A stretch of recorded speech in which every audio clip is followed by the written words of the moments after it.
नमस्कार, आप देख रहे हैं सीएनबीसी आवाज और सीएनबीसी आवाज की ये बेहद खास पेशकश है। ये कार्यक्रम खास इसलिए है क्योंकि आज आपके चैनल के पसंदीदा चैनल के एडिटर कोई और नहीं बल्कि देश के वित्त राज्य मंत्री जयंत सिन्हा है। जयंत जी की खासियत यह है कि उन्होंने अपने करियर में अलग अलग किस्म के कई रोल बखूबी निभाए हैं। हार्वर्ड से एमबीए करने के बाद जयंत सिन्हा वेंचर कैपिटलिस्ट के रूप में, स्ट्रेटजी कंसल्टेंट के रूप में लगातार बड़ी बड़ी कंपनियों के साथ देश और विदेश में काम करते रहे हैं। लेकिन उनकी जिंदगी का सबसे बड़ा फैसला शायद कॉर्पोरेट बोर्डरूम से बाहर निकल करके हिंदुस्तान की धूल भरी पॉलिटिक्स में उतरने का रहा। कामयाबी यहां भी उनसे दूर नहीं है। हजारीबाग से सांसद जयंत सिन्हा को उनके तजुर्बे के लिहाज से मोदी सरकार में वित्त राज्य मंत्री की जिम्मेदारी दी गई है और अपने छोटे से कार्यकाल में उन्होंने अपनी बेबाकी और सुलझी हुई सोच से अपनी एक खास छाप भी छोड़ी है। जयंत जी, आवाज के गेस्ट एडिटर के निमंत्रण को आपने स्वीकार किया, इसके लिए आपको बहुत बहुत धन्यवाद। इसके पहले कि हम लोग चर्चा शुरू करें, आपके लिए मेहमानों का एक बेहद खास पैनल, बिल्कुल ग्लोबली पावर पैक्ड पैनल हमारे साथ मौजूद है। उनका परिचय मैं कराना चाहूंगा। लेफ्ट से शुरू करते हैं। विपिन प्रीत सिंह मोबीक्विक के फाउंडर और सीईओ हैं। न्यू इकोनॉमी कंपनी के तरफ से वो बात करेंगे। Janmejaya Sinha Asia Pacific Boston consulting के चेयरमैन है एशिया पैसिफिक के। नीलेश शाह कोटक एएमसी के तरफ से बात हमारे सामने हमेशा सुझाव देते रहते हैं और उनके कई सुझाव इस बार बजट में आप लोगों ने इनकॉर्पोरेट किए हैं, ये भी मैं बताना चाहूंगा। रमेश दमानी जी बीएसई के मेंबर हैं, लेकिन कैपिटल मार्केट में हम उनको लास्ट वर्ड मानते हैं। एम्बिट होल्डिंग के ग्रुप सीईओ अशोक वाधवा साहब, और हमारे साथ हैं रिधम देसाई जो कि एमडी हैं मॉर्गन स्टैनले के। Sunil Shanghai HSBC head banking India के तौर पर, और मनीष चौखानी का बहुत सारा परिचय है। इन्वेस्टर हैं, अभी प्राइवेट इक्विटी वाले भी हैं, बैंकर भी रहे हैं, एंटरप्रेन्योर भी हैं। बहुत सारी बातें और सवाल आपसे वो जानना चाहेंगे। और आशीष शाह एक फिर से नई इकोनॉमी के टेक्नोलॉजी कंपनी के तौर पर पेपर फ्राई फर्नीचर बनाने के बिजनेस में हैं। और संजय जी, बहुत सारे मेरे मित्र भी हैं, तो इसलिए मुझे लगता है कि आज की चर्चा जरूर अच्छी होगी। और बेशक अगर ये लोग प्राइवेट बात जो आपसे करते हैं वही यहां हो जाए पब्लिक में तो सबसे अच्छा हो जाए। सिन्हा साहब, हार्वर्ड से हजारीबाग और न्यूटन मैसाचुसेट्स से नॉर्थ ब्लॉक का सफर कैसा रहा? संक्षेप में तो यहीं से शुरू करें, फिर अब आप गेस्ट एडिटर हैं, आप कार्रवाई संचालित करें। चलिए। नहीं, देखिए, कई लोगों ने कहा है कि हार्वर्ड टू हजारीबाग। मैं तो उनको हरदम यही समझाता हूं कि वो हार्वर्ड टू हजारीबाग नहीं है, वो हजारीबाग से हार्वर्ड है। क्योंकि लोग ये भूल जाते हैं कि मेरा जन्म गिरिडीह में हुआ, जो उस समय हजारीबाग का एक डिवीजन था, और उस समय मेरे पिताजी वहाँ एसडीओ थे। और मेरे जो पहले कुछ वर्ष गुजरे वो वहीं झारखंड में ही गुजरे। पहले गिरिडीह में, फिर दुमका में, फिर मैं पटना में बहुत साल रहा, फिर दिल्ली आया। दिल्ली में फिर मैंने आईआईटी की, और आपको मालूम है कि आईआईटी से बहुत सारे लोग बाहर विदेश चले जाते हैं, अमेरिका चले जाते हैं, तो मैं भी अमेरिका चला गया और मैं वहाँ करीब 20 साल था। परंतु इस दौरान भी क्योंकि आपको मालूम है कि पिताजी आईएएस छोड़कर फिर राजनीति में आ गए, तो क्योंकि वो राजनीति में थे और देश के वित्त मंत्री थे, इसलिए हम लोग भी हिंदुस्तान की जो आर्थिक हालात थे, आर्थिक व्यवस्था थी, उससे बहुत जुड़े हुए थे और राजनीति से भी जुड़े हुए थे। और पिताजी ने तो बहुत चुनाव लड़े और हजारीबाग से जीतते रहे, तो इसलिए हर चुनाव, हर समय हम लोग वहाँ उनके साथ रहा करते थे। इसलिए जो चुनाव का जो माहौल होता है, जो राजनीति का माहौल होता है, उस माहौल से मुझे अच्छी जानकारी थी। और जब मौका मिला, रिटर्न है ये, जब मौका मिला तब मैं वापस घर लौट आया। तो ये मेरी घर वापसी अच्छा, ऐसा आप मंत्री तो हैं, लेकिन आज आपने चूंकि गेस्ट एडिटर बनने का फैसला कर लिया है, तो एक ही शर्त रहती है एडिटर बनने की, निष्पक्ष होना पड़ेगा। अब आप चर्चा शुरू करें, इसके पहले आप अपना कोई ओपनिंग रिमार्क देना चाहेंगे या सीधे सवालों का सिलसिला शुरू करेंगे? नहीं, देखिए, मैं कुछ बातें कहना चाहता हूं और 2-3 बातें करूंगा, 1-2 मिनट लूंगा और फिर प्रश्न पूछूंगा। यहाँ बहुत सारे आपके दिग्गज से दिग्गज यहाँ बिजनेस और इन्वेस्टमेंट के लोग बैठे हैं, तो इसलिए उनसे जब चर्चा होगी तो मुझे लगता है हम सब लोगों को बहुत इसमें रुचि होगी और बहुत इंटरेस्टिंग रहेगा। पर 1-2 बातें मैं कहना चाह रहा था। पहली बात तो ये मैं कहना चाह रहा हूं कि बजट पे चर्चा काफी हुई है, बजट पे चर्चा काफी हुई है, परंतु शायद पूरी तरीके से लोगों ने यह ना समझा हो कि इस बजट में जितना हम लोगों ने बिग टिकट रिफॉर्म मेजर्स हम लोगों ने इस बजट में डाला है, शायद ऐसे बहुत कम बजट होंगे जिसमें कि 15-20 जो हमारे बिग टिकट रिफॉर्म मेजर्स हैं वो किसी भी बजट में होंगे। तो शायद हम लोग थोड़ा बहुत समय in big ticket reform measures पे बात कर सकते हैं, चाहे वो हम लोग डेवोल्यूशन टू द स्टेट्स जो 42% हुआ है उसके बारे में बात करें, या जो मुद्रा योजना है जो माननीय प्रधानमंत्री जी के साथ हम लोगों ने अभी उसका उद्घाटन किया उसके बारे में बात कर सकते हैं, हम लोग जीएसटी के बारे में बात सकते हैं। पर और भी बहुत सारे बातें हैं जो बजट में हैं और जिनकी अगर हम लोग चर्चा करें मुझे लगता है इसमें आपके व्यूअर्स को मुझे जरूर इसमें रुचि आएगी। तो एक बजट एक विषय है जिसपे हम लोग कुछ बातें कर सकते हैं। अच्छा, अब बजट का समय समाप्त हुआ और अब एग्जीक्यूशन का समय अब आ गया है, तो ये भी बहुत प्रश्न उठ रहे हैं। कई लोगों से मेरी चर्चा चल रही है, हम बंबई में पिछले 1-2 दिनों से हैं, तो जो हम उद्योगपतियों से मिल रहे हैं, इन्वेस्टर से मिल रहे हैं, तो यही बात हो रही कि एग्जीक्यूशन कैसे होगा, कि धरातल पे आकर लोगों को इसका लाभ कैसे मिलेगा। तो मुझे लगता है अगर हम लोगों को चर्चा करना है एक और विषय यही होगा कि एग्जीक्यूशन को हम लोग किस तरीके से धड़ाधड़ लोगों के पास पहुंचा पाए। दूसरा विषय। तीसरा विषय ये है जो कई लोग पूछते हैं कि ऐसा क्यों नहीं है कि सरकार और गति से चल रही है। ठीक है, आप लोगों ने नीतियां कई सारी बजट में लाई हैं, आप लोगों ने घोषणाएं की हैं, परंतु ये क्यों नहीं है कि सरकार और तेज चल पा रही है और गति हो पा रही है, और जो एकदम लोएस्ट लेवल पे जो ब्यूरोक्रेसी है वहां अभी जो उनकी सोच है और जिस प्रकार से वो अपनी कार्रवाई कर रहे हैं वहां अभी अंतर क्यों नहीं आया है। तो मुझे लगता है अगर इन 3 विषयों पर अगर आप लोग चर्चा करना चाहें तो ये मुझे लगता है आपके व्यूअर्स के लिए भी काफी दिलचस्प रहेगा। बिल्कुल ठीक है, तो आइए सिलसिला शुरू करते हैं पहले अपने मेहमानों के साथ ही। रमेश जी, आप अपना सवाल या विचार जो भी सामने रखना चाहें। Thank you Sanjay, thank you honourable finance minister. Budget के बारे में एक प्रश्न पूछता हूं। You made a radical departure from what the UPA has done, you try to do things differently, but जो डिसइन्वेस्टमेंट प्रोग्राम है, you are following the same old policies. Why isn't the government privatizing a MTNL or a BSNL or a Doordarshan? You know, why are we still doing the 2%, 5% drip disinvestment?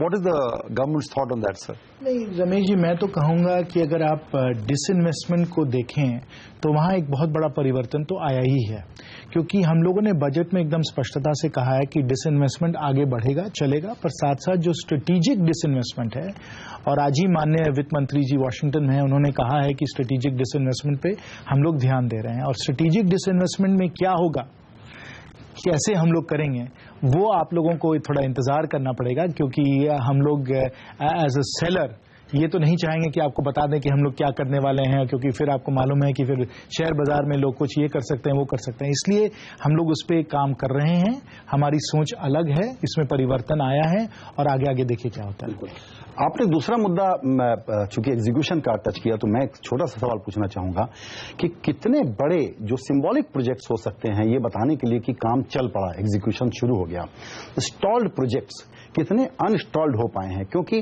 जितनी reports आ रही हैं उसमें वही बात है कि बहुत ही slow motion पे काम हो रहा है। स्टॉल्ड प्रोजेक्ट जो है, अगर हम लोग देखें कि इस समय जो हम लोग की आर्थिक व्यवस्था है उसमें अगर 2-3 ऐसी बाधाएं हैं जो एकदम हमारे जो इकोनॉमी को पकड़ी हुई हैं, उनमें से एक ये स्टॉल्ड प्रोजेक्ट्स हैं। स्टॉल्ड प्रोजेक्ट सिर्फ इसलिए नहीं क्योंकि वहां काम नहीं हो रहा है, सीमेंट नहीं खरीदा जा रहा है, स्टील नहीं खरीदा जा रहा है, पर साथ साथ क्योंकि वो बैंकों पर भी उनका बहुत दबाव आ गया है, और जो बैंक्स की जो NPAs बढ़ गई हैं वो स्टॉल्ड प्रोजेक्ट्स के कारण अधिकतर बढ़ी हैं, और खासकर हमारे पब्लिक सेक्टर बैंक्स में। तो स्टॉल्ड प्रोजेक्ट्स पे हम लोग बड़े विशेष रूप से हम लोग ध्यान दे रहे हैं। स्टॉल प्रोजेक्ट्स में आपको मालूम है कि PMO में एक स्पेशल एक ग्रुप है जो ये स्टॉल प्रोजेक्ट्स पे वो लोग एकदम डे टू डे मॉनिटरिंग उनकी चल रही है, और करीब 1400 ऐसे स्टॉल प्रोजेक्ट्स हैं, और अनुमान है लोगों का कि 3 से 4 लाख करोड़ इन स्टॉल प्रोजेक्ट्स में फंसे हुए हैं। अच्छा, CMI जो centre for monitoring Indian economy है, अगर आप उनका डेटा देखिए कि स्टॉल प्रोजेक्ट्स वगैरह जो हैं उनमें थोड़ी कोई इम्प्रूवमेंट अगर हुई है कि नहीं हुई है, तो वहां देखिएगा कि डेटा में आ रहा है कि ये कई सारे स्टॉल प्रोजेक्ट्स थे वो थोड़ा बहुत अनक्लॉग हैं और होते चले जा रहे हैं। पहली बात तो ये है। दूसरी बात ये है कि कई सारे ये सब जो स्टॉल प्रोजेक्ट्स थे वो कोल के कारण, फ्यूल सप्लाई के कारण स्टॉल थे, और जब तक हम लोग कोल ऑक्शन नहीं करते तब तक हम इन लोगों को फ्यूल नहीं दे सकते, और तब तक ये स्टॉल प्रोजेक्ट्स आगे नहीं बढ़ सकते थे। अब खुशी की बात तो ये है कि ये स्टॉल प्रोजेक्ट्स ये कोल ऑक्शन के माध्यम से इन लोगों को फ्यूल सप्लाई मिला है, इसलिए तो कई और अभी अभी हाल में ही इनको हम लोग अनक्लॉग कर पाएंगे और ये आगे बढ़ेंगे। तो ये दूसरी बात है। तीसरी बात, कल ही मैं हमारे जो वरिष्ठ मंत्री हैं श्री नितिन गडकरी जी के साथ में था, जो माननीय रोड मिनिस्टर हैं। उन्होंने हमको ये बताया कि जिस प्रकार से, जिस गति से रोड मिनिस्ट्री में प्रोजेक्ट्स अवार्ड हुए जा रहे हैं और उन प्रोजेक्ट्स को अनक्लॉग किया जा रहा है, जो यूपीए सरकार में 3 किलोमीटर पर डे जो गति थी उसको उन्होंने 11-12 किलोमीटर पे ले आए हैं, क्योंकि इतने जल्दी जल्दी ये प्रोजेक्ट्स को उन्होंने अवार्ड किया है। और उनका पूरा अनुमान है कि कुछ ही दिनों में 30 किलोमीटर पे आ जाएगा। तो जहां जहां हम लोग जो एक्शन ले सकते थे हम लोग ले रहे हैं। और अंत में मेरा बस एक ये निवेदन होगा कि अगर सब लोग मिलजुल कर भूमि अधिग्रहण का जो बिल है जो अभी पार्लियामेंट में आने वाला है उस पर अगर हमें सहयोग और समर्थन दें, और हम लोगों ने बड़े मुझे लगता है ओपन माइंड से, जैसे माननीय प्रधानमंत्री जी ने खुद स्वयं पार्लियामेंट में कहा है कि कोई भी लोगों के अच्छे सुझाव है हम लोग उनको लेने को तैयार हैं। परंतु आपको मालूम है कि इस समय काफी लोग उसको रेजिस्ट कर रहे हैं, पर अगर उसको पास कर दिया जाए, वो पारित हो जाए, तो मुझे लगता है ये जो काफी सारे स्टॉल्ड प्रोजेक्ट्स है और भी आगे बढ़ेंगे। आप जो सबसे अपील कर रहे हैं फिर उसमें ये छिपा हुआ है कि स्ट्रेटजी के रूप में आप आश्वस्त नहीं हैं कि जो 20 अप्रैल से पार्लियामेंट शुरू होगी उसमें आप पास करा ही लेंगे इसी संसद के सत्र में? नहीं, देखिए वो तो देखना पड़ेगा कि सदन में होता क्या है। सदन में कई बातें हो सकती हैं, कई बातें नहीं हो सकती हैं, तो वो तो हमें देखना पड़ेगा कि किस प्रकार से ये हम लोगों को जोड़ दें इसमें और भागीदारी में इसको करें। परंतु जो मेरी अपील थी, जो मैं अनुरोध कर रहा हूं, वो कर रहा हूं बिजनेस कम्युनिटी को, जो खासकर आप लोग बिजनेस कम्युनिटी से जुड़े हुए हैं और आपके जो व्यूअर्स हैं, सब लोगों को, कि भाई आप लोग थोड़ा जिसको कहते हैं फाइन प्रिंट, बारीकी से, महीनता से जरा आप इसका अध्ययन करिए और आप समझिए कि जो हम लोग कर रहे हैं वो देश के हित में कर रहे हैं, किसान के हित में कर रहे हैं और देश के विकास और तरक्की के लिए कर रहे हैं। और हमारी सोच, हमारा जो भी हम लोगों की कोशिश है वो सब लोगों को साथ लेकर, सबका साथ सबका विकास के लिए। बिल्कुल। और उसमें जो आप नहीं कह रहे हैं वो ये है कि विपक्षी पार्टियों को समझाने का काम भी हमारे दोस्त लोग कर सकते हैं। मनीष चौखानी जी, आप क्या समझते हैं, 1 साल सरकार का पूरा होने को है, अगर इसको एक समराइज करके कोई सवाल पूछना चाहे जयंत जी से तो? मंत्री जी बहुत ही आर्टिकुलेट है और हर बार जब खास करके इनको जब हम सुनते हैं तो कॉन्फिडेंस आता है कि चीज बढ़ेगी आगे। आई थिंक 3 इश्यूज थे कि पहला तो था जीएसटी का, कि देयर इज दिस थॉट कि सिंप्लीफाई होगा tax, but there have been talks कि 24, 25, 27% का भी बात आया है। तो can something be said about that कि ये रेट हार्मोनाइज होकर मे बी 18-20% की ओर रहेगा? पहली बात ये। दूसरी, ऑन पेस ऑफ एग्जीक्यूशन की आपने फरवरी मार्च में एकदम पर्स स्ट्रिंग पुल कर लिए थे और इकोनॉमी स्लो भी हुई उससे, तो क्या अप्रैल मई में we will see this purse strings accelerating very dramatically? If you can just share some thoughts on that. और तीसरा, I am just elaborating on what Ramesh said on disinvestment कि 800-900 बिलियन डॉलर का जो हमारा डेट है वो ये 10-20 बिलियन बेच बाज के द नेक्स्ट $1 ट्रिलियन इंफ्रास्ट्रक्चर में इन्वेस्ट होगा नहीं। उसमें आपने फंड भी कहा था कि आप क्रिएट करेंगे, 20,000 करोड़ डालेंगे, शायद बाहर के भी मुल्क उसमें पैसा डाल के उसको लेवरेज कर पाएंगे। तो may be if you could just elaborate on these. आपने 3 बहुत महत्वपूर्ण विषयों को आपने उठाया है, तीनों का मैं जवाब दूंगा जरूर।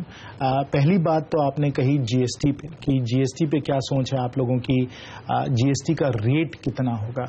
पहली बात तो मैं ये कहूंगा जीएसटी पे कि हम लोगों को विश्वास है, भरोसा है कि इस बार इस सत्र जो आ रहा है सदन का, हम लोग इसमें जीएसटी को पारित कर देंगे। अब देखिए उसमें 2/3 की जरूरत पड़ती है क्योंकि ये कॉन्स्टिट्यूशनल अमेंडमेंट है। और आज जैसे माननीय वित्त मंत्री जी ने कहा है कि जीएसटी जो है, जो परिवर्तन जो टैक्स सिस्टम में आएगा, ये एक ऐतिहासिक परिवर्तन होगा। इतना बड़ा बदलाव हिंदुस्तान की आजादी के बाद मुझे लगता नहीं है कि किसी और सरकार ने लाई है।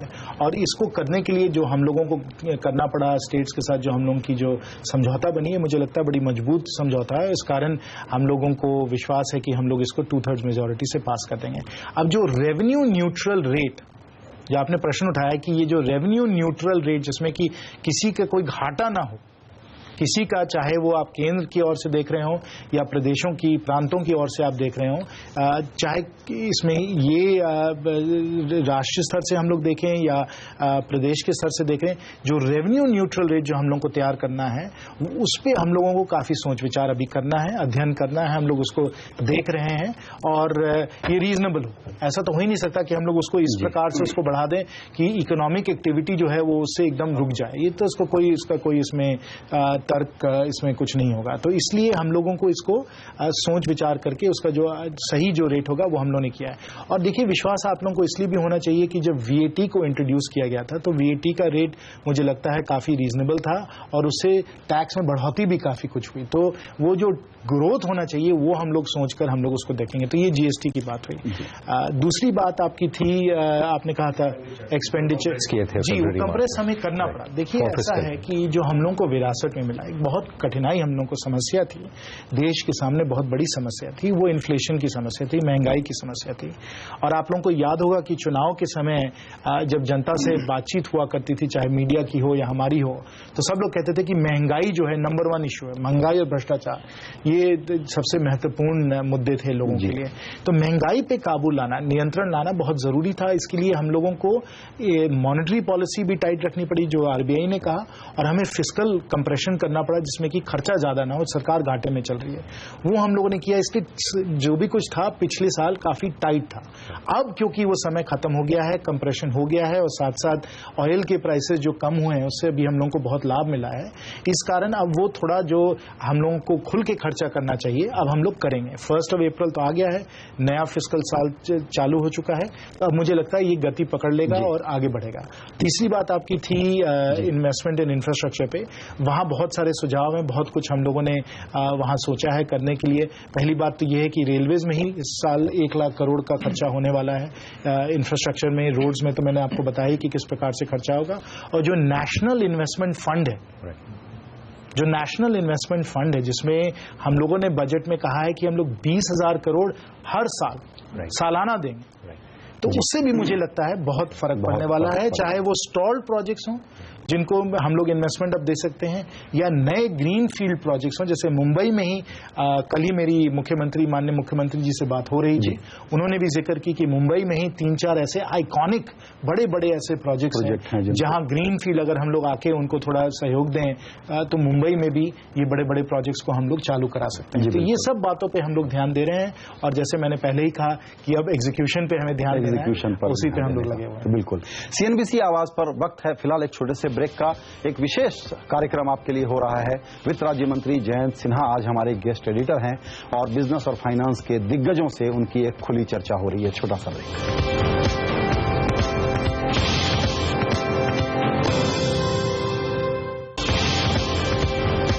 ये खास कार्यक्रम जिसमें CNBC आवाज के गेस्ट एडिटर हैं जयंत सिन्हा और बात कर रहे हैं देश के बिजनेस, इकोनॉमी, फाइनेंस के दिग्गजों से। सिन्हा साहब, मंच आपके हवाले। चलिए, गेस्ट एडिटर के नाते उस हैसियत से मैं आप लोगों से कुछ प्रश्न पूछ सकता हूं। हरदम तो लगता है कि लोग मुझसे ही प्रश्न पूछते रहते हैं, तो ये एक मेरे लिए लगता है एक मजेदार मौका होगा जरूर। मैं यहाँ 2 एंटरप्रेन्योर्स हैं, न्यू इकोनॉमी में आप लोग दोनों बहुत कुछ कर रहे हैं। तो मेरा प्रश्न पहले आप लोगों से ये होगा कि आप लोगों को लगता है कि इस समय की सरकार आपको सहयोग दे रही है, समर्थन दे रही है, कि आप लोगों को लगता है कि अभी हम लोगों को और भी कुछ करना है? विपिन जी, शायद आप बताएं इस विषय पे। Thank you sir. मेरे हिसाब से अगर बिजनेस सेंटिमेंट को देखा जाए तो इस तरह का बिजनेस सेंटिमेंट स्पेशली इन्वेस्टमेंट के अराउंड और टेक्नोलॉजी और इंटरनेट एंड स्टार्टअप्स के अराउंड जो अभी हमें आज की डेट में देश में देखने को मिल रहा है, आई थिंक ऐसा सेंटिमेंट मैंने अपनी लाइफ में आज तक कभी नहीं देखा। इनफैक्ट कल मैंने एक रिपोर्ट पढ़ी थी कि पिछले क्वार्टर में स्टार्टअप्स में इन्वेस्टमेंट्स जो हुई हैं उसमें इंडिया वाज नंबर 1। तो I think as far as मुझे ऐसा लगता है कि सेंटिमेंट के पॉइंट ऑफ व्यू से चाहे वो फॉरेन इन्वेस्टर्स हों, चाहे वो जनरल यूफोरिया हो एंटरप्रेन्योर्स का या फाउंडर्स का, हमें देखने को मिल रहा है कि बहुत सारे लोग नई कंपनी स्टार्ट कर रहे हैं और नए नए एरियाज में कर रहे हैं और उसके लिए कैपिटल भी अवेलेबल है, तो जो कि एक ओवरऑल अच्छी चीज़ है। आई थिंक रेगुलेशन के पॉइंट ऑफ व्यू से देखा जाए या टैक्सेशन रिजीम की पॉइंट ऑफ व्यू से देखा जाए या नई कंपनी स्टार्ट करने के पॉइंट ऑफ व्यू से देखा जाए, आई थिंक उनमें अभी और काम होना बाकी है। स्पेसिफिकली मुझे ऐसा लगता है कि कंपनी स्टार्ट करना, इनफैक्ट मैंने 2 साल पहले और फीडबैक भी दिया था, उस समय की सरकार को हमसे मांगा गया था कि किस तरह से आप नया कंपनी सेटअप करना कितना आप आसान बना सकते हैं। तो ये एग्जाम्पल है जिसमें बहुत और काम हो सकता है। इसके अलावा गवर्नमेंट की तरफ से सपोर्ट नई कंपनीज को, जैसे कि पूरी दुनिया में चर्चा हो रही है कि internet, India is going to be known for internet and startups जी, स्पेशली अराउंड टेक्नोलॉजी। तो उसमें गवर्नमेंट का active support on going basis पे आई थिंक और हो सकता है। मुझे एग्जैक्टली इतनी अंडरस्टैंडिंग नहीं है कि किस फॉर्म में हो सकता है, बट मेरे हिसाब से और उसमें काम हो सकता है। आशीष जी, आपको जोड़ना चाहेंगे इस विषय इसी में ऐड करना चाहूंगा कि एक बात मैं ऐड कर दूं। जब इन्होंने हमारे लिए संदेश रिकॉर्ड कराया कि ये कार्यक्रम होने वाला है, तो सिन्हा साहब ने ये कहा कि मैं सरकार जो काम कर रही है उसमें कुछ अच्छा है, क्या अच्छा नहीं है, ये फ्रैंकली अपने मेहमानों से जानना चाहूंगा, दर्शकों से जानना चाहूंगा। तो जितने कैंडिडेट सवाल होंगे उतनी इनको फायदा होगा। एब्सोल्युटली। सो सर, मैं ये ऐड करना चाहूंगा कि जैसे बिपिन ने बोला 1998 से हम इस ई कॉमर्स बिजनेस में हैं। मैंने अपनी पूरी लाइफ में सिर्फ ई कॉमर्स बिजनेसेस ही किए हैं। ये जो टाइम मैं अभी देख रहा हूँ, जो अभी सेंटिमेंट्स देख रहा हूँ, not only from the investment stand point, but जिस तरह का टैलेंट अवेलेबल है, I think this is unparalleled. हम सोचते थे जो दिन आएंगे, जो अच्छे दिन आएंगे, मुझे लगता है ई कॉमर्स के लिए वो अच्छे दिन आ चुके हैं। हमारे लिए तो आ चुके हैं। ई कॉमर्स के लिए मुझे लगता है काफी अच्छे दिन आ चुके हैं। मुझे लगता है कि जिस तरह से एक कॉर्पोरेट के अंदर कम्युनिकेशन बहुत इंपॉर्टेंट होता है, जैसे कि मोदी जी का जो सेंटिमेंट है मेक इन इंडिया के अराउंड, उसमें जैसे हमने भी लार्ज मल्टीनेशनल कंपनीज छोड़ी क्योंकि हम भी उस सेंटीमेंट में बिलीव करते हैं। हम भी चाहते हैं हम कि कुछ इंडिया में बनाएं, अपने लोगों के लिए बनाएं। अगर आप देखेंगे, हमने काफी आर्टिसंस और क्राफ्ट्समैन के साथ काम किया है अभी लेटली लास्ट 3 सालों में। उसके ऊपर हमने अपनी कंपनी बनाई है। तो मुझे लगता है कि मैं कुछ साल पहले जब किसी के लिए काम करता था मल्टीनेशनल के लिए, तभी भी मैं वही टैक्सेस भरता था, आज भी मैं वही टैक्स भरता हूं। मेरे आर्टिसंस और क्राफ्ट्समैन तभी भी वही टैक्स भरते थे, आज भी वही भरते हैं। तो मैं कह रहा हूं जो चैलेंजेस हैं, मुझे पता है काफी सारी प्रोग्रेस हो चुकी है। मैं वेबसाइट देख रहा था मेक इन इंडिया की, काफी सारी चीजें ऑनलाइन लेके जाई जा चुकी है।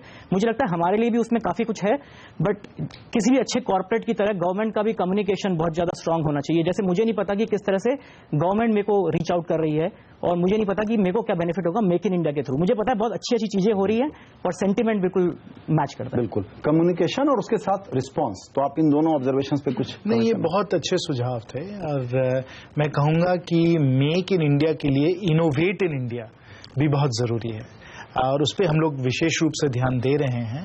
आप लोगों को मालूम हुआ कि बजट में हम लोगों ने कई सारी ऐसे नए नए रिफॉर्म मेजर्स हम लोग लाए हैं। एक तो कि हम लोग जो जुलाई वाला बजट में कि 10,000 करोड़ फंड ऑफ फंड्स का हम लोग एक प्रावधान हम लोगों ने किया है, जिस माध्यम से कोशिश होगी कि डोमेस्टिक वेंचर कैपिटल इंडस्ट्री और डोमेस्टिक प्राइवेट इक्विटी इंडस्ट्री को भी हम लोग बढ़ोतरी दें। क्योंकि अगर हम लोगों को इनोवेट इन इंडिया करना है, तो जो वेंचर कैपिटल पैसा जो आ रहा है वो हिंदुस्तान से है, जिसमें कि हम लोग हिंदुस्तान की जो समस्याएं हैं उन पे भी काम करें, सिर्फ बाहर की समस्याओं पे काम न करें। तो एक तो ये बात है कि हम लोग यहाँ मतलब जो पूंजी और राशि की जरूरत है वेंचर कैपिटल में, उस पर हम लोग ध्यान दे रहे हैं। दूसरी चीज है जिसपे मेक इन इंडिया पे के लिए बहुत महत्वपूर्ण एक हिस्सा है, वो ईज ऑफ डूइंग बिजनेस। आपने भी उसकी जिक्र की कि भाई किस तरीके से हम फटाफट कंपनी को स्टार्ट कर सकते हैं, आसानी से सब जो हमारी फाइलिंग्स हैं उनको हम कर सकते हैं। तो उसमें भी हम लोग कई सारी चीजें कर रहे हैं। एक तो माननीय प्रधानमंत्री जी ने अपने आप कहा है कि अगर हम लोग आज के समय 142 हैं ईज ऑफ डूइंग बिजनेस वाले इंडेक्स में, तो हमारी कोशिश, हमारा लक्ष्य यही है कि हम लोग टॉप 50 में आए।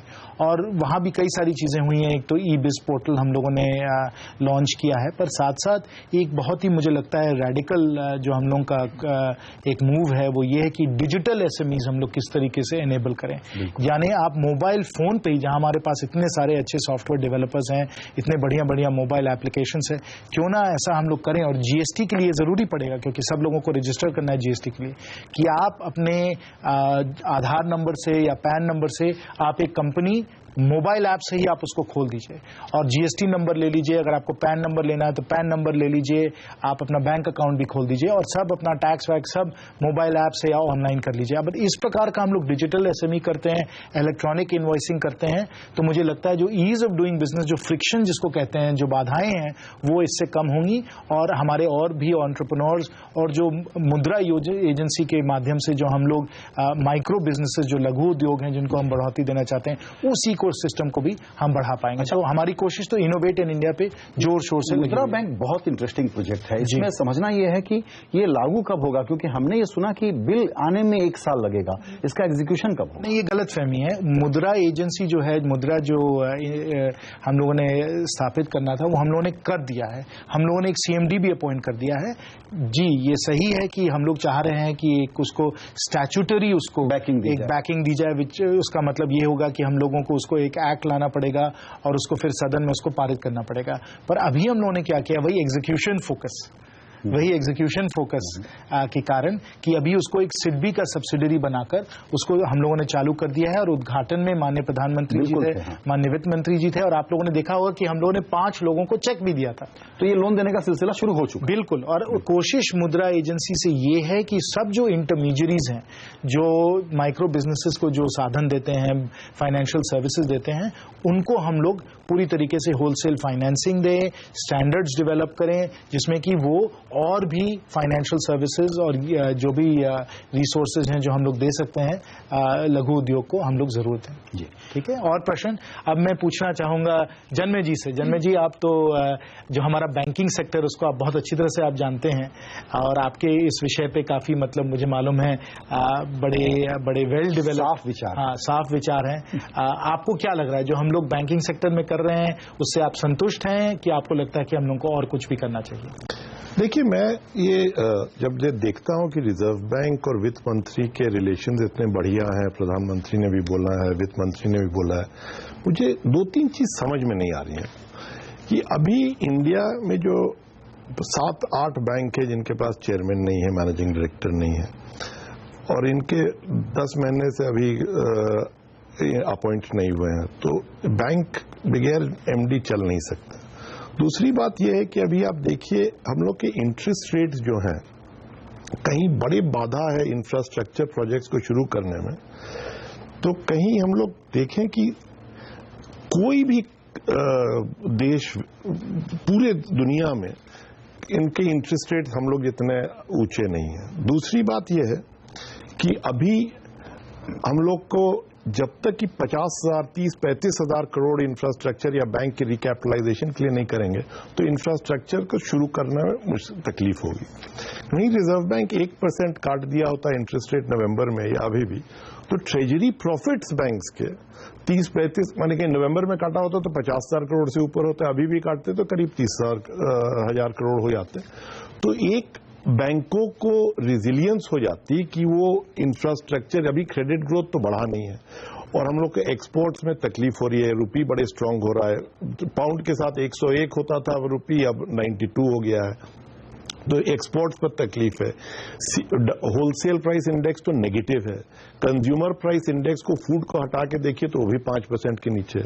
तो ये हमको समझ में नहीं आ रहा, इतना अच्छा ताल्लुक है रिजर्व बैंक और वित्त मंत्री के, और तब भी ये इंटरेस्ट रेट पर हमको कुछ समझ में नहीं आ रहा है क्या हो रहा है।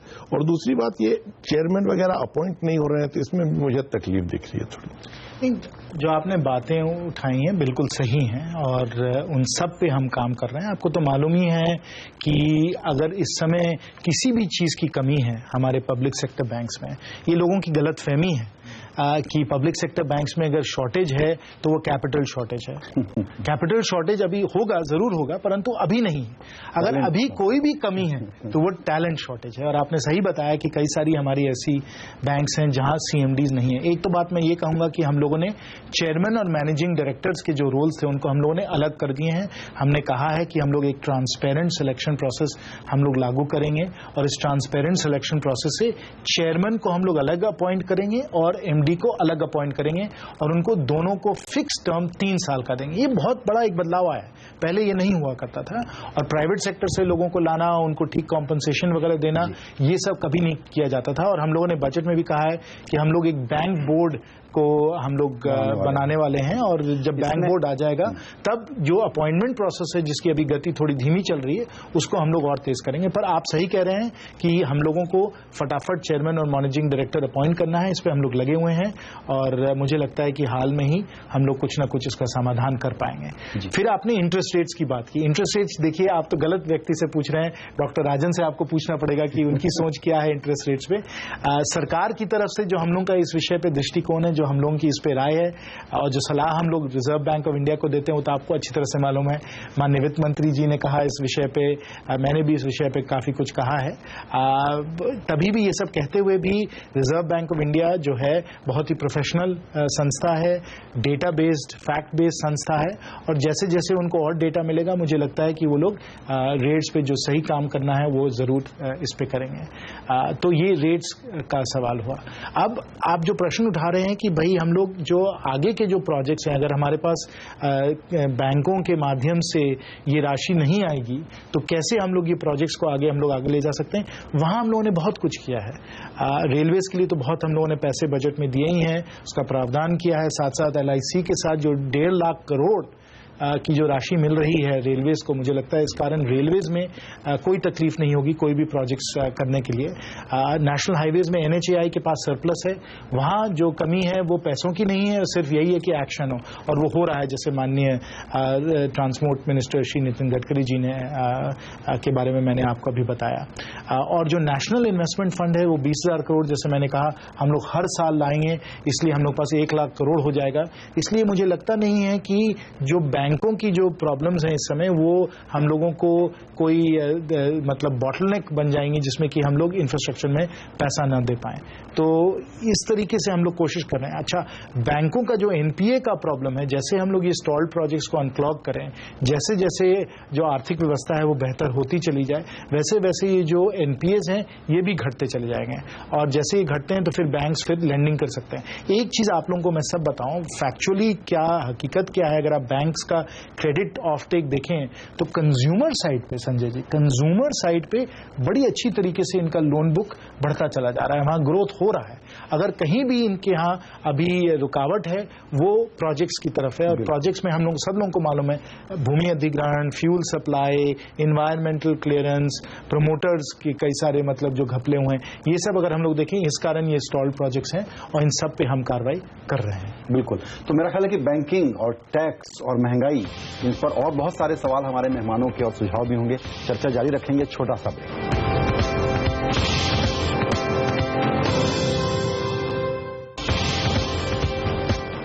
CNBC आवाज के आज संपादक हैं जयंत सिन्हा और बातचीत कर रहे हैं बाजार के कारोबार के एक महान बड़े पैनल के साथ, जहां सुझाव भी आ रहे हैं, सवाल भी पूछे जा रहे हैं। सिन्हा साहब, आपने बैंकिंग की बात तो कही, लेकिन वहीं आऊंगा।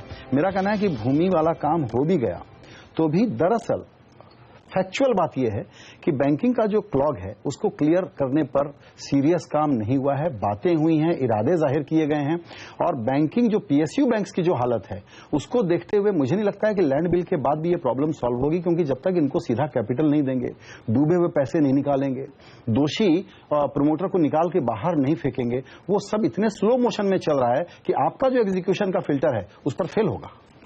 नहीं संजय जी, मैं इसके साथ तो सहमत नहीं हूं। जैसे मैं पहले ही आपको बता रहा था कि अगर हम लोग देखें कि जो स्टॉल्ड प्रोजेक्ट्स थे उनको अनक्लॉग किया गया है कि नहीं किया गया है, आपको वहां सीधा मतलब जो आंकड़े हैं उससे नजर आएगा कि काफी कुछ अनक्लॉग हो चुके हैं। साथ साथ कुछ कुछ लीगल प्रॉब्लम्स हैं। आज के समय हिंदुस्तान में कोई बैंक्रप्सी कोर्ट नहीं है।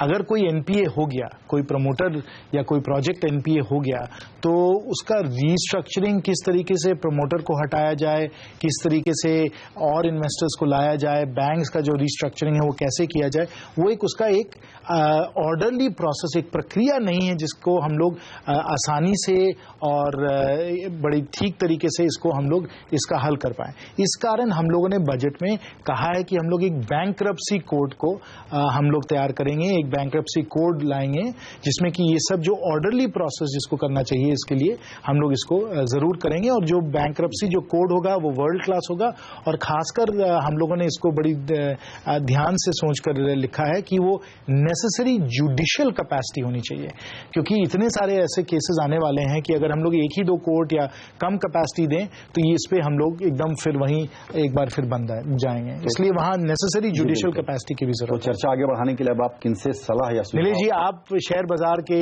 दिग्गज हैं, आप तो जानते ही हैं कि कितना बाहर से पैसा आ रहा है, कितना डोमेस्टिक पैसा आ रहा है। आपको क्या लगता है कि शेयर बाजार में जो एक्सपेक्टेशंस थे हमारे पॉलिसी मेकिंग के बारे में और जो एग्जीक्यूशन होना चाहिए, वो एक्सपेक्टेशंस आपको लगता है पूरे हुए हैं? और अगर नहीं पूरे हुए हैं तो आगे लोग क्या चाह रहे हैं? माननीय वित्त मंत्री शेयर बाजार का इंडेक्स ही बता रहा है कि उनकी एक्सपेक्टेशंस कहाँ पे पहुंची है। बट मैं कुछ म्यूचुअल फंड इंडस्ट्री की तरफ से और बैंकिंग इंडस्ट्री की तरफ से कहना चाहूँगा, भारत प्रोबेबली दुनिया में एक ऐसा देश है जो अपनी बैंक की ओनरशिप फॉरेनर्स को देने के लिए मजबूर कर रहा है प्रमोटर्स को। लोग कहते हैं कि बैंकिंग सिस्टम की ओनरशिप घर में रहनी चाहिए, हम कहते हैं कि नहीं, वो तो विदेशों को देनी चाहिए। सो विदेशी निवेश भले आता रहे, बट ये बैंकिंग ओनरशिप भारतीय लोगों के पास रहे, उसके ऊपर आपको जरूर ध्यान देना चाहिए। सेकंड चीज एक है कि आइडियाज से एग्जीक्यूशन का जो एक ताल्लुक होना चाहिए। तो हमने प्रोविडेंट फंड सेगमेंट में देखा था कि बजट में कुछ साल पहले परमिशन दी गई थी, बट वो ग्राउंड पे एग्जीक्यूट नहीं हुई है। अगर आप उसके ऊपर इस वक्त फोकस करके पेंशन फंड को एंड प्रोविडेंट फंड को शेयर बाजार में निवेश करने के लिए अलाउ करें तो वो पूरे मार्केट के लिए अच्छा होगा। तीसरी चीज सर जो ये हो रही है कि फाइनेंशियल सेविंग्स की तरफ अलोकेशन थोड़ा कम हो रहा था, लोगों ने गोल्ड एंड रियल एस्टेट में काफ़ी निवेश किया था। इसके कई रीज़न थे, बट जो 2 रीजन्स है वो ये है कि फाइनेंशियल इंटरमीडिएशन को इंसेंटिव नहीं मिलता था। मैं म्यूचुअल फंड इंडस्ट्री से हूँ, हम तकरीबन 400 डिस्ट्रीब्यूटर से जिसको 5 लाख रुपए से ज़्यादा कमीशन देते हैं, तो कोई आदमी क्यों म्यूचुअल फंड डिस्ट्रीब्यूटर की करियर अपनाना चाहेगा। एंड उनके ऊपर एक सर्विस टैक्स का बर्डन आ गया है, मतलब जितनी प्रॉफिट है उससे ज़्यादा उनको टैक्स भरने का आ जाएगा। तो अगर उसके ऊपर भी आप कुछ कर सके तो अच्छा रहेगा।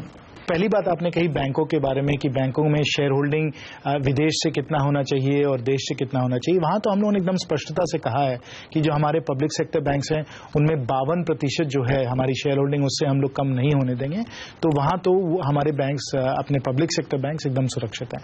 दूसरी बात आपकी थी कि EPFO जिसमें इस समय कोई पेंशन का जो पैसा है वो शेयर बाजार में नहीं जा रहा है, क्यों नहीं जा रहा है आपका प्रश्न था। हम लोग ने जो गाइडलाइंस दी थी, आपको याद होगा कि हम लोगों ने गाइडलाइंस दी थी कि 15% तक जा सकती हैं, पर वो तभी भी 0% थे। चाहे हम लोगों ने 15 बोला या ना बोला, उससे कोई फर्क नहीं पड़ा। इस बार हमारी कोशिश है कि उस गाइडलाइन को हम लोग कहें कि वो बिटवीन 5 to 15% इसके बीच में आपका एलोकेशन होना चाहिए, यानी मिनिमम 5% होना चाहिए। अब इस पे भी कुछ लोगों का इतराज है और कुछ आपत्ति है ट्रेड यूनियन से, क्योंकि आपको तो मालूम ही है कि हमारे शेयर बाजार में उतार भी होता है और गिरावट भी होती है। तो उतार चढ़ाव के कारण लोगों को बड़ा रिस्क अवर्जन है, चाह नहीं रहे लोग कि भाई हमारा पैसा जो EPFO प्रोविडेंट फंड का पैसा है वो शेयर बाजार में जाए और फिर लोगों को इससे कोई ना कोई घाटा हो। तो ये समझौता हम लोगों को बनानी पड़ेगी, हम लोग इसमें लगे हुए हैं। तीसरी बात आपकी ये थी कि जो टैक्सेस हैं वो म्यूचुअल फंड्स पे ज्यादा हैं और इस कारण कई लोग म्यूचुअल फंड्स में नहीं दे रहे हैं और कमाई भी कम हो रही है। देखिए, जैसे जैसे हम लोगों को जागरूक बनाएंगे पेंशन्स के बारे में, लॉन्ग टर्म सेविंग्स के बारे में, वैसे और लोग म्यूचुअल फंड्स में आएंगे। तो ये हम सब लोगों की एक कोशिश होनी चाहिए, हम सब लोग इसमें भागीदारी से काम करें कि खासकर पेंशन को, जैसे हम लोगों ने कहा है कि हमारी पेंशन लेस सोसाइटी है, यानी जैसे हमारे किसान भाई और बहनों हैं उन सब के पास इस समय पेंशन नहीं है, इसलिए तो हम लोगों ने अटल पेंशन योजना में कहा है कि हम लोग 1000 रुपए का हम लोग कंट्रीब्यूशन करेंगे उनके लिए। तो हम लोग सब लोगों की कोशिश होनी चाहिए कि हम लोग ये जागरूकता बनाएं, लोगों को जागरूक करें कि लोग पैसे दें पेंशन के लिए और लॉन्ग टर्म सेविंग्स के लिए, चाहे बच्चों के शादी के लिए या उनके पढ़ाई के लिए, कि ये long term savings mutual fund के माध्यम से करा जाए। और ये बातचीत हम लोगों ने NPS का जो कॉन्फ्रेंस अभी हुआ था किया था, PFRDA से हम लोग कर रहे हैं, IRDA वगैरह से कर रहे हैं। तो इन सब चीज़ों पर अगर हम लोग मेहनत करेंगे तो मुझे बिल्कुल भरोसा है कि आपकी इंडस्ट्री भी जरूर आगे बढ़ेगी। अशोक जी, आप बताइए, आप तो सब उद्योगपतियों से मिलते ही रहते हैं, आज उनकी क्या राय है, क्या कह रहे हैं वो लोग एग्जीक्यूशन पे? सर, मैं CNBC का गेस्ट एडिटर था बजट वाले दिन, तो मैं उस दिन भी कहा था, आज भी कहूंगा कि बजट बहुत ही सही बजट था। और आपके जो प्रधानमंत्री ने जो 4 मेन इश्यूज रेज किए थे, ease of doing business in India, focus on infrastructure, manufacture in India, budget was totally consistent with those themes. So उस दिन भी कहा था, आज भी कहूंगा कि it was really a good budget. Sir, 3 issues हैं। इशू नंबर 1 FDI, ये बहुत जरूरी है सर। FII का तो काफी पैसा आ रहा था, नीलेश ने भी बताया, मार्केट भी कहता है, पर FDI अभी तक उतने जोर से नहीं आ रहा। लोग अभी तक सोच रहे हैं, लोग अभी तक कन्विंस नहीं हुए हैं कि हिंदुस्तान में जो ease of doing business in India है वो रियल है, वो इंप्लीमेंट होगा। और इसलिए काफी सारे लोग हैं जो अपनी स्ट्रेटेजिक डिसीजन लेके काफी सारा पैसा ला सकते हैं, लेकिन ला नहीं रहे इस समय। और मैं एक सिंपल उदाहरण दूंगा सर, उसका FIPB। देखिए ना, एक समय था जब FIPB बहुत ड्रैकोनियन था, बहुत डिफिकल्ट था, फिर ईज हो गया। अब फिर एक समय ऐसा आ गया है जो FIPB में मतलब सब चीज छुपी हुई है। मुझे ये समझ में नहीं आ रहा, अगर किसी को फॉरेन इन्वेस्टमेंट करना है, वो अपनी एप्लीकेशन दे रहा है, उसकी एप्लीकेशन कंसिडर हो रही है, तो थोड़ी ज्यादा ओपननेस क्यों ना हो। ये गवर्नमेंट कहती है ट्रांसपेरेंसी, डिजिटाइजेशन, पर ये गवर्नमेंट FIPB के मैटर्स में न ट्रांसपेरेंसी यूज कर रही है, न डिजिटाइजेशन यूज कर रही है। अगर ये यूज किया जाए तो मेरे हिसाब से फॉरेनर्स को काफी कन्विक्शन होगी और काफी सारा पैसा आएगा। दूसरी इशू सर, हम वित्त मंत्री को सुनते हैं, आपको सुनते हैं तो बड़े खुश होते हैं, सही विजन है, सही मंत्री है, सही सोच है। लेकिन सर जब फिर घर जाके किताब पढ़ते हैं, डिटेल पढ़ते हैं, तो फिर देखते हैं अरे भैया ये तो बड़े सारे नुकसान हो गए यहाँ पर। जो बड़ी, अब आपको बताऊं, foreigners can now come back, Indian fund managers can come back and operate from India. फिर उसकी डिटेल पढ़ी तो 15 कंडीशन सेटिस्फाई करनी है उसको लाने के लिए। तो सर ऐसे क्यों नहीं हो सकता कि जो कह रहे हैं वो थोड़ा लिख भी लें, क्योंकि सुनते हैं तो बहुत खुश होते हैं, पढ़ते हैं तो थोड़ा दुख होते हैं सर। तो ये दो इश्यूज में अगर कुछ सॉर्ट आउट हो जाए तो मेरे हिसाब से काफी सारा। नहीं, बिल्कुल आपने सही मुद्दे उठाए हैं और इन सब पे हमें ध्यान तो देना ही चाहिए। पहली बात आपने FDI की जिक्र की, और FDI आपको मालूम है कि लोग पहले पूरा जो आर्थिक व्यवस्था है उसको समझते हैं, पॉलिसी मेकिंग जो रिजीम है उसके बारे में ध्यान करते हैं और फिर अपने बिजनेस प्लान बनाते हैं। और ये सब जो प्रक्रिया है ये 6 महीने, 1 साल, ये सब समय इसका लगता ही है। 1 साल ही हुए हैं। अब मैं जब लोगों से बात करता हूं जो ग्लोबल MNCs वगैरह हैं, तो वो कह रहे हैं कि जी अब समय आ गया है कि हिंदुस्तान में हमारे बिजनेस प्लान बन गए, हम इन्वेस्टमेंट करेंगे। चाहे आप E-कॉमर्स की आप बात उठा लीजिए, जहां Amazon जैसे कंपनी ने $2 बिलियन कहा है उन्होंने कि वो इन्वेस्ट करेंगे, eBay इन्वेस्ट कर रही है, PayPal इन्वेस्ट कर रहे हैं, तो लोग E-कॉमर्स में तो पैसे आ ही रहे हैं। साथ साथ अगर आप और भी कोई सेक्टर्स देखिए, जैसे इंश्योरेंस जो हम लोगों ने 49% FDI जो हमने कहा है, वहां भी अब FDI आया है। पर ये सही बात है कि अभी और आना है और लोग अभी भी देख रहे हैं। वहां सबसे महत्वपूर्ण बात ये होगी कि जो इन्वेस्टमेंट साइकिल है, जब तक इन्वेस्टमेंट साइकिल और ये स्टॉल्ड प्रोजेक्ट्स और रेट्स को हम लोग कम नहीं करें, तब तक ये पूरी तरीके से FDI ये लोग नहीं लाएंगे। आज ही मैं कुछ लोगों से मिल रहा था जो कह रहे थे कि आप कैपिटल गुड्स इंडस्ट्री को देख लीजिए, इक्विपमेंट इंडस्ट्री, चाहे इलेक्ट्रिकल इक्विपमेंट इंडस्ट्री हो या लोकोमोटिव्स हो या और सब इस टाइप की कैपिटल गुड्स इंडस्ट्री को आप देखें, वहां अभी भी वो जो ग्रोथ आना था वो नहीं आया है। धंधा है ठप पड़ा हुआ है। और जब तक हम इन्वेस्टमेंट साइकिल को फिर से एक बार चालू नहीं करेंगे और फिर नए नए प्रोजेक्ट्स नहीं आएंगे या स्टॉल्ड प्रोजेक्ट्स को चालू नहीं किया जाएगा, तो कैपिटल गुड्स सेक्टर तो बिल्कुल नहीं आगे बढ़ सकता है। इसलिए इसमें थोड़ा समय लगेगा, हमें मेहनत करनी पड़ेगी इस पे। पर मुझे विश्वास है जैसे जैसे रेट्स कम होते हैं, जैसे जैसे इन्वेस्टमेंट इंफ्रास्ट्रक्चर में बढ़ता चला जाता है, तो ये सेक्टर्स बढ़ेंगे और FDI भी आएगा। FIPB की जो पारदर्शी जो आपने कहा, ट्रांसपेरेंसी की जो आपने बात कही, बिल्कुल सही बात है। इसको मैं जरा सोचूंगा और आप लोगों को जो भी कुछ और इस विषय पे सुझाव हो तो आप जरूर लिखकर हमें भेजें और हम लोग जरूर कोशिश करेंगे कि वो ट्रांसपेरेंसी हम लोग वहां भी लागू कर पाएं। फिर आपने कहा कि जब आप फाइन प्रिंट स्टडी करते हैं तो आपको लगता है कि भाई वो डेवल इन द डिटेल्स हकीकत में डेवल था।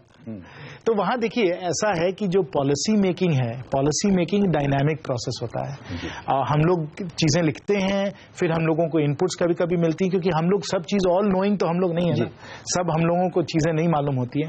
तो आप लोगों का इनपुट, आप लोगों का फीडबैक इस कारण बहुत ही महत्वपूर्ण है कि इनपुट आएगा। बिल्कुल वो ओपननेस है, बिल्कुल ओपननेस है। सरकार में तो है ही। आप लोगों को मालूम है कि इस समय आप कहीं भी जाके बैठकर लोगों को समझा सकते हैं कि भाई ये सही है, ये गलत है, इसको ठीक करिए, इसका ये जो आप लोगों ने मतलब निकाला है वो सही नहीं है। तो इस विषय पे परमानेंट एस्टैब्लिशमेंट वाला जो विषय आपने उठाया है, उस पर हम लोगों को बहुत कुछ फीडबैक मिला है और उस पर हम लोग लगे हुए हैं और वो बहुत ही वैल्यूएबल इनपुट था। और पॉलिसी मेकिंग जैसे मैंने कहा कि एक साथ एकदम समाप्त नहीं हो जाता है, वो डायनामिक प्रोसेस। इसमें आपका क्लियर ऑब्जर्वेशन है कि इसमें जो फीडबैक आया उसके बेसिस पे कुछ बदलाव देखेंगे। जी बिल्कुल। फिर वक्त आया छोटे से ब्रेक का। ब्रेक के बाद हमारे अतिथि संपादक चर्चा के आखिरी दौर में कुछ जो और 2 सुझाव आने वाले हैं हमारे 2 मेहमानों से, रिधम भाई से और सुनील से, वो लिया जाएगा। छोटा सा ब्रेक।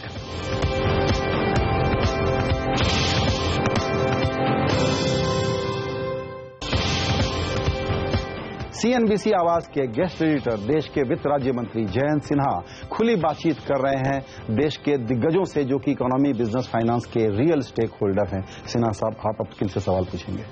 रिधम जी, आप तो बड़ी बारीकी से जो आर्थिक व्यवस्था है उसके आप जांच करते रहते हैं। इस बार जो हम लोगों ने जो ट्रेड ऑफ किया, कई लोग कह रहे थे कि आप लोगों को फिस्कल डेफिसिट पे ध्यान देना चाहिए। जो 3.6% का जो रोड मैप आपने तय किया था उसको आप लोग बिल्कुल मतलब उसको छूइए मत, पर हम लोगों ने उसको 3.9% पे किया है। तो ये ग्रोथ वर्सेस डेफिसिट जो ट्रेड ऑफ था, इस पे आपको क्या लगता है कि हम लोगों ने सही निर्णय लिया कि गलत निर्णय लिया? वो तो आगे जाके ही पता चलेगा, लेकिन मेरा मानना है कि सरकार ने जो महंगाई के दर पे जो काम किया है वो आउटस्टैंडिंग था, क्योंकि जब आपकी सरकार बनी तब डबल डिजिट इन्फ्लेशन था और जो फिस्कल डेफिसिट में जो कंप्रेशन हुआ, और मेरा ये मानना है कि ये सरकार ने फिस्कल प्रोसेस की क्रेडिबिलिटी रीएस्टैब्लिश कर ली है, क्योंकि पिछले 5-7 सालों में वो बार बार मिस हो रही थी। तो वो काम आपने, इसलिए आपको एक्सपेंडिचर भी कंप्रेस करना पड़ा, तो आई थिंक वो काम अच्छा हुआ है। तो अब इन्फ्लेशन कंट्रोल में आ गया, अब ग्रोथ पे फोकस करना है। तो मेरा मानना है कि सही आपने कदम उठाया है कि फिस्कल पे थोड़ा सा लीवे छोड़ा है।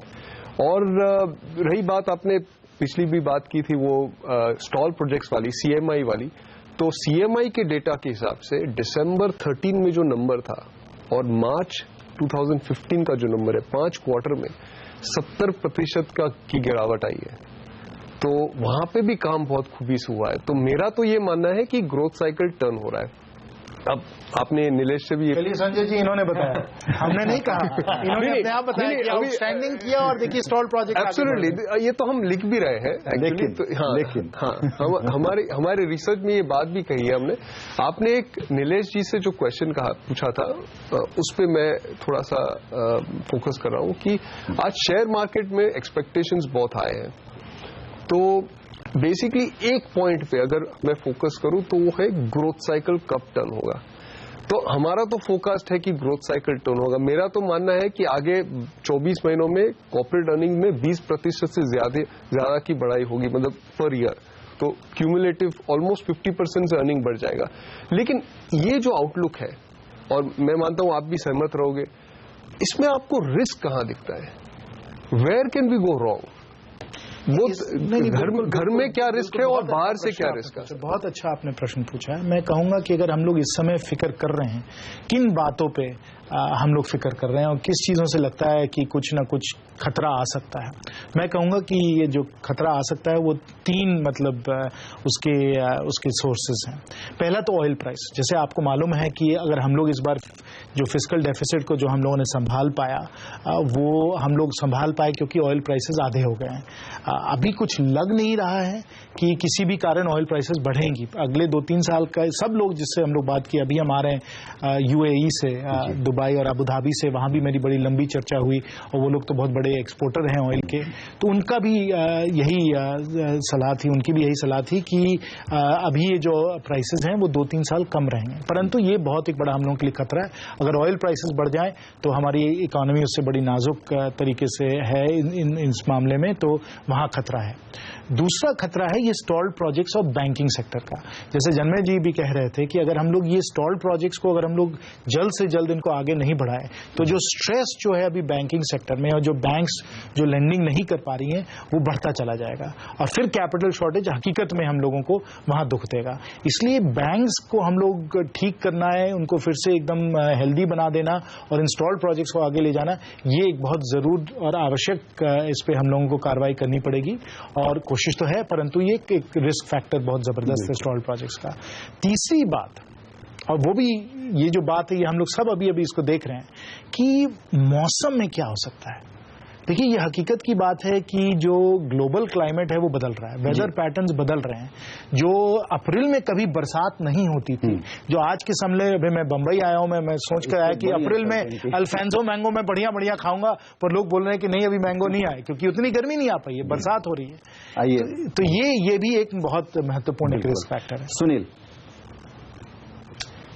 मंत्री महोदय, आपने बात की शुरुआत की, चूंकि ये अंतिम दौर है, शुरुआत में आपने बजट की बात की, तो मैं एक चीज आपसे बताऊं कि बजट में आपने 17-18 रिफॉर्म की बात की।